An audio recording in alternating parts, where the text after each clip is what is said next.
Hi, I'm Quentin Foodie. Have you ever reached out for the star high up in the sky we watch every night? When I was a kid, I used to observe the ring of Saturn with my own telescope. I still remember how clearing that was. But what I'm going to talk about today is far more close to us than Saturn.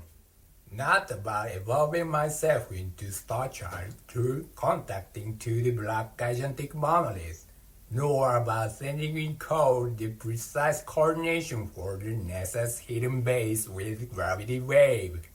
I'm talking about the moon, about moon people.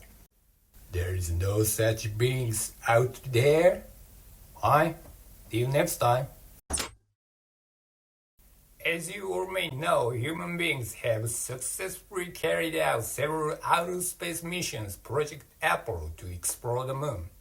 Total number of launching spacecrafts all the way to the moon was allegedly up to 17 times. But off the record, still the project might continue to send crews on board. I have the videos here saying they are from Apollo 20. Other than that, I have no information on Apollo 20's expedition. Whatever.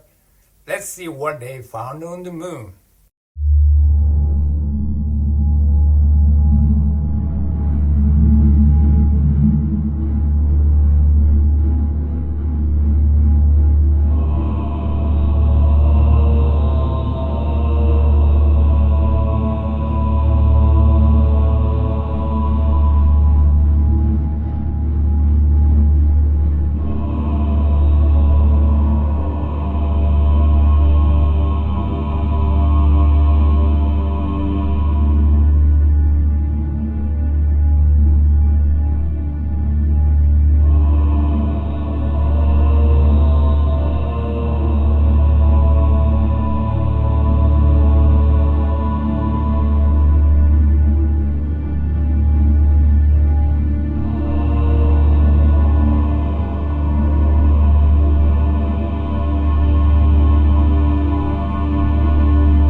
Some crews on board were recorded, and they seem retrieving a human corpse, which looks like female Asian, I presume.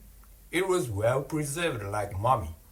Her face was fixated with some small piece of stick like toothpicks. Between the eyebrows it has small round bump. Over several regions and culture, ancient women used to put on similar cosmetics. In Japan, many Daibutsu, statue of Buddha, are characterized as similar feature as well. How come a human body did end up in so desolate land? Is it too absurd to take it serious? Let me show you here one of the oldest Japanese formal tale, Taketori Monogatari, the tale of the bamboo cutter, in which there had been described a moon people, the Princess Moonlight, sent down to Earth for the redemption. In the end of the story, she returned where she truly belonged to. Let's take a quick look at the whole story for more. Long ago, there is an old bamboo cutter. He and his wife improvised various households out of bamboos and made enemies by selling them. One morning, as usual, he went to work in bamboo forest. He happened to find a mysterious bamboo, one of which stems is radiant with a soft light. To his surprise more, a tiny only 3 inches tall, beautiful girl stood among flower light in the hollow stem. He took the small girl his home. He and his wife were so excited as the old couple had no children, so they decided to raise the small one as their own child. The tiny girl was extraordinarily beautiful and so puny that the old woman put her into a basket for keeping her from any kind of danger. From this time, the bamboo cutter got to occasionally find several gold, precious gems as he went to his workplace, so that he became really rich. 3 months passed quickly away. The small girl had grown up in an amazingly hasty way. By that time, she became a full-grown, ordinary-sized adult. Her presence seemed to have a benign influence on those around her. Whenever something sad happened to the old man, he had only to look upon his daughter. Then his sorrow vanished, felt like regaining his youth, and became happy. As his daughter had grown up, the old couple called him a slave-laden charmer and had even given her the name Princess Moonlight, because even in the dark of night, her exceeding beauty looked so glowing like the moon that she might have been a daughter of the moon god. All the friends and relations of the old couple gathered to praise the naming of Princess Moonlight. They held the festivity with song, dance, and music, which lasted for 3 days.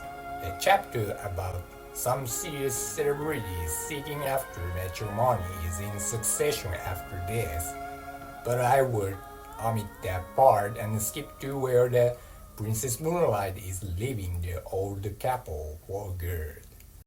While the princess politely turned down the proposal for marriage from His Majesty, her foster parents noticed that night after night she would sit on her balcony and gaze at the moon for hours, always ending in a burst of tears.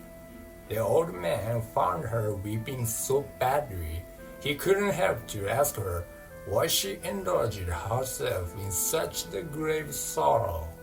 The princess confessed that she came from the moon, and her time on earth would soon be over. On the 15th day of August, people from the moon would come to fetch her. Although she had spent too much lifetime on the earth to remember her biological parents on the moon, she had to be back where she used to belong.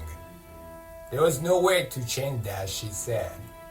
Every time she imagined of leaving her kind foster parents and their home, providing her so many happy memories, she couldn't endure her sadness nor stop weeping.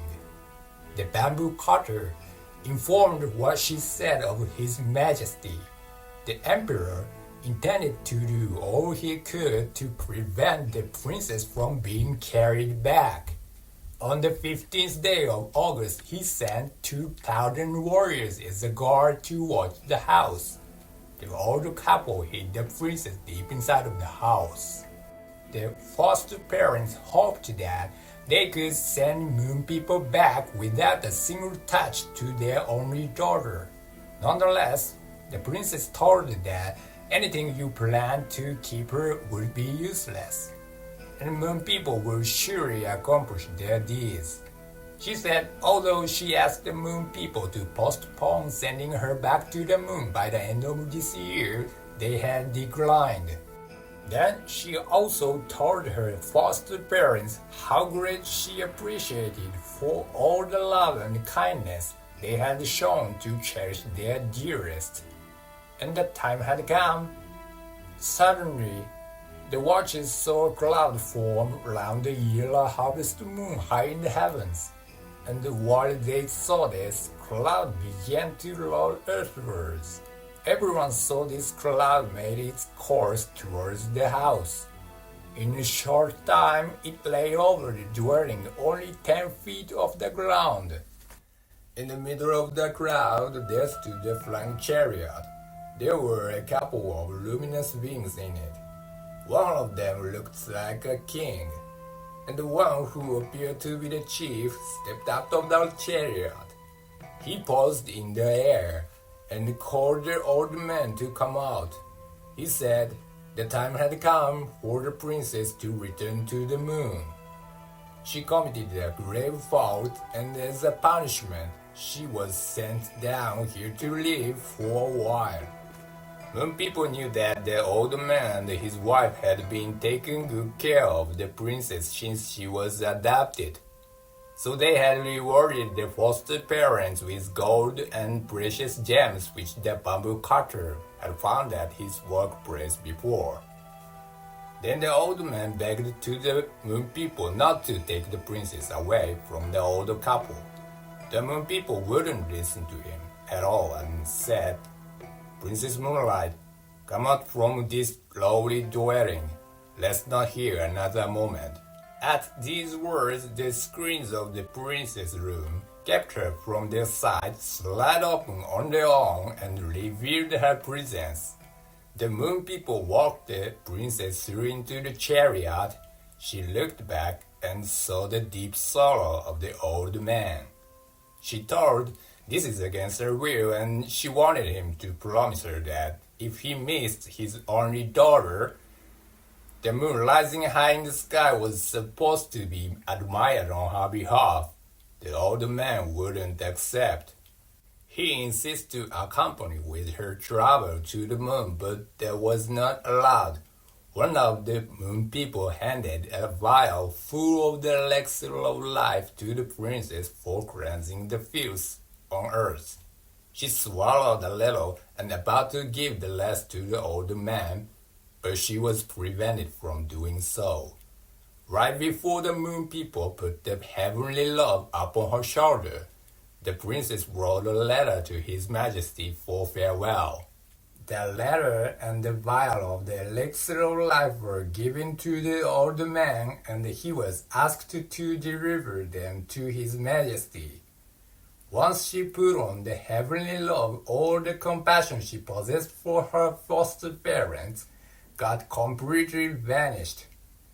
Whoever wears it on was totally deprived of the emotion and got to feel nothing for other people. Finally, the chariot began to ascend towards the moon, and it went lost among the clouds. She never came back. The old couple were refused to take the elixir of life, as it was quite meaningless to prolong their life without the princess for good. His Majesty was afraid to touch the elixir of life, so he sent it with the letter to the top of the most sacred mountain in Japan. They were burnt on the summit at sunrise. From this time, we call this mountain Mount Fuji. Fuji means immortal. This story about the Princess Moonlight dated back to over 1,000 years ago. Nevertheless, Japanese nowadays call the highest mountain in the land Mount Fuji, mountain for immortality. Ironically, no one in the story got immortal, including the Princess Moonlight. She intentionally left the most of elixir of life, possibly trying to stay as mortal as her foster parents, Earth people. I'm not saying the tale of the bamboo cutter was based on what really happened. But what if she were the only moon people who doomed to death? Would she be treated in a special way after she be dead? Like mummified or some kind of other stuff? Either way, I have to point out some sophisticated and highly educated guys must be involved with this.